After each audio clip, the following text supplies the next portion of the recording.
All right, so we're going to take a look at Part C on this free response item. So in Part C, it asks for the perimeter of region R. So there's three sections to that. There's the slanted line across the bottom. So when I look at the picture, there's a line down here. All right, there's the vertical line on this side, and then there's the curve arc length up here. All right, so really two of these sections I can take care of with geometry skills. And then one of the sections I'm going to have to go through and use more calculus skills to do. All right, so we know from earlier problems, this is at -2 for that intersection point. We don't have this point up here yet, but I do know we're at 1 for the x value. So I'm going to do y equals 1e to the 1 squared, which is just e. So we know that height is e. All right, we know that the slope of this line is -2. So if I fill out the triangle there, I have a 1 there and a 2 here. 2 squared is 4, 1 squared is 1. Add those together, I get 5. So I'd actually get a √5 for that side. So when I look at my perimeter, there's two pieces I can take care of right out of the gates.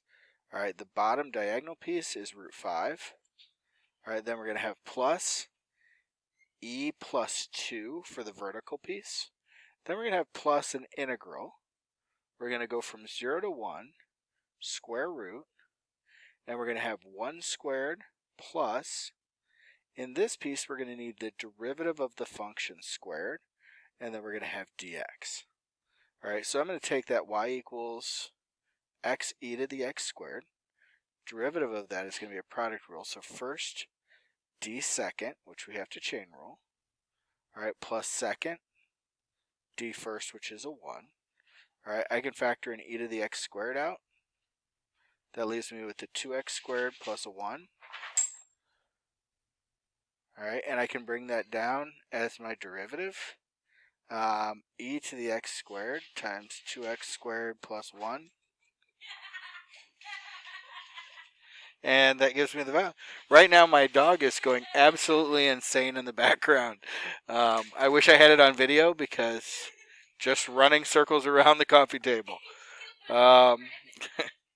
Not quite sure what got into her.